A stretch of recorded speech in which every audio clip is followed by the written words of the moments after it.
क्योंकि राजस्थान में जब वो सरकार चला रहे थे तो बहुजन समाज पार्टी के 6 विधायकों ने बिना शर्त समर्थन कांग्रेस को दिया था और वो 6 के 6 हाथी निकल गए थे। तो मुझे लगता है महागठबंधन के सहयोगियों को पूरा संकेत है कि आने वाले समय में कांग्रेस की कारगुजारियां क्या हो सकती हैं।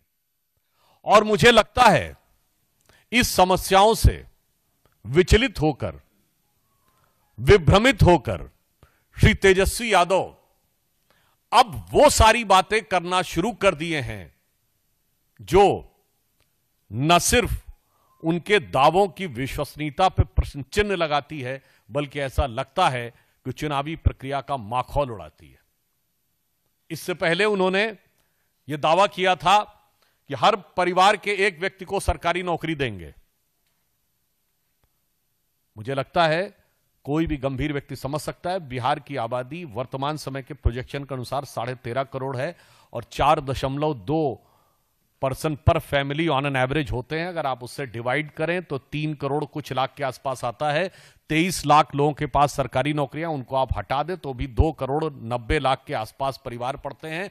और हर व्यक्ति को अगर आप सरकारी नौकरी देंगे तो मिनिमम 30-35 हजार तनख्वाह से लेकर 2 लाख तक की तनख्वाह होती है, यानी 70-75 हजार रुपए ऑन एन एवरेज सैलरी पड़ेगी। तो मतलब 10 लाख रुपए साल, और 10 लाख रुपए साल को अगर आप 2 करोड़ 90 से गुणा कर दें तो 29 लाख करोड़ रुपए। बिहार का बजट है 3,17,000 करोड़ रुपए। कहावत होती है उतने पांव पसारिए जितनी चादर होए, पर उतनी बात बोलिए जिसका 1/10 भी बजट न होए। ये अगर करके दिखाया है तो तेजस्वी जी ने। और यहां पर यह भी समझ में आता है कि यदि पर्याप्त और उचित शिक्षा न हो तो नेता किस प्रकार की बात करने का प्रयास करता। और आज उन्होंने एक और काम किया। देखिए, बहुत साफ दिखाई पड़ता है जहां तक एनडीए और भारतीय जनता पार्टी का प्रश्न है, महिलाओं के सशक्तिकरण, आर्थिक सशक्तिकरण, जो हमने 75 लाख महिलाओं को 10,000 रुपए देने का कार्य किया, वो सिर्फ घोषणा नहीं की, कार्य किया है। और बिहार में इससे पहले के दौर में भी श्री नीतीश कुमार जी के आने के बाद महिलाओं के और लड़कियों की शिक्षा के विकास से लेकर हमारी जब सरकार आई तब महिलाओं में शिक्षा दर बिहार में 33% थी, अब 74% है। अगर आप देखें तो कॉलेज यूनिवर्सिटी से लेके सरकारी पदों में भी 33% आरक्षण के साथ साथ पंचायतों में आरक्षण सुनिश्चित किया गया। महिला पुलिस बल बना है और सुकन्या योजना बहुत पहले से बिहार में चल रही थी। प्रधानमंत्री श्री नरेंद्र मोदी जी की सरकार आने के बाद अगर आप देखें तो बेटी बचाओ बेटी पढ़ाओ से लेके, चाहे हर घर शौचालय की योजना से लेके, मुद्रा योजना और स्टार्टअप से लेके वर्तमान समय में लखपति दीदी और ड्रोन दीदी तक, ये हमारा 10 साल का एक व्यवस्थित सोच है। और ये कोई चुनावी प्रक्रिया में होने वाला नी जर्क रिएक्शन नहीं है तेजस्वी जी, जो आप खिसियाहट, बौखलाहट में, जिसे सामान्य शब्दों में कहते हैं खप्तुल हवास होकर बयान देने का प्रयास कर रहे हैं। और मैं इससे पहले भी याद दिलाना चाहता हूं, जब केंद्र में हमारी सरकार नहीं थी तो हमारी गुजरात की सरकार, मध्य प्रदेश की सरकार और राजस्थान की सरकारों ने, छत्तीसगढ़ की सरकारों ने जो महिलाओं के कल्याण की योजनाएं की, आपको याद हो मध्य प्रदेश में शिवराज सिंह चौहान जी का नाम मामू तभी पड़ा था जब लाडली लक्ष्मी योजना आई थी, तब तो केंद्र में कांग्रेस की सरकार हुआ करती थी। अर्थात महिला उत्थान के लिए एनडीए की सोच प्रधानमंत्री श्री नरेंद्र मोदी जी के नेतृत्व में और बिहार में नीतीश कुमार जी के नेतृत्व में एक व्यवस्थित, व्यवहारिक और निरंतर सोच है। It is a methodical, consistent and pragmatic approach.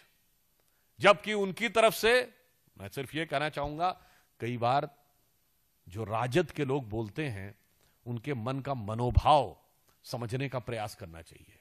आपने देखा जब तेजस्वी जी ने कहा था 10 लाख नौकरी देंगे, 20 लाख नौकरी देंगे, तो अंतर्निहित मनोभाव शायद जनता नहीं समझ पाई थी, अब समझ गई। उनका मनोभाव यह था 10 लाख में नौकरी देंगे, वो में शब्द छुपा ले गए थे।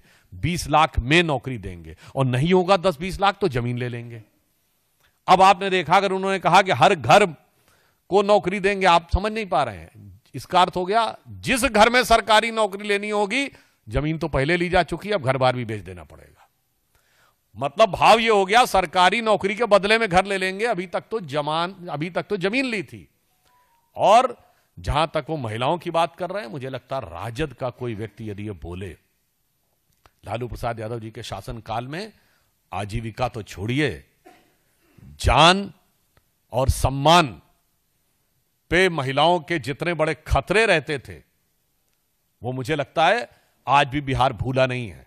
जो लोग भी 30 वर्ष या उससे अधिक आयु के होंगे, यानी 20 साल पहले की जिनको मेमोरी होगी, उनके दिमाग में बहुत स्पष्ट रूप से होगा। बहुत साफ बात है, जो लोग आज तक अपने शासनकाल में, देखिए राहुल जी की पार्टी का शासन 50 साल रहा भारत पे निरंतर, और उसमें तकरीबन 40-45 साल उनके परिवार का शासन रहा। और तेजस्वी जी के तो माई और बाप का शासन रहा। उसके बाद जो न कर पाए, आज यदि आप यह सब्ज बाग दिखाने का प्रयास करते हैं, तो मुझे हिंदी की वो कहावत याद आती है कि बाप न मारी मेढकी बिटवा तीरंदाज। यानी जिस जमाने में खुद स्वयं नहीं कर पाए थे, आपकी पार्टी नहीं, आपके परिवार का शासन था। और मैं अंत में कहना चाहूंगा, तेजस्वी जी, बिहार की जनता के साथ मजाक करना बंद करिए। आपका गठबंधन और गठबंधन की सियासत अपने आप में मजाक बन चुकी है। बिहार बहुत प्रबुद्ध, राजनीतिक दृष्टि से बहुत जागरूक लोगों का प्रदेश है। यह भगवान बुद्ध का प्रदेश है। इसे बुद्धू बनाने का प्रयास मत करिए।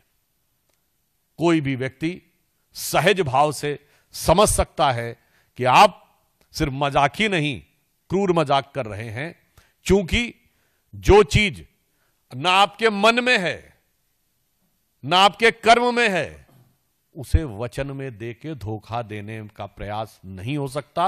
और बिहार की प्रबुद्ध जनता ऐसे सारे लोगों का भ्रम उसी प्रकार चकनाचूर और बिखरता नजर आएगा, जैसे महागठबंधन की हसरतों का नजारा बिखरता हुआ नजर आ रहा है।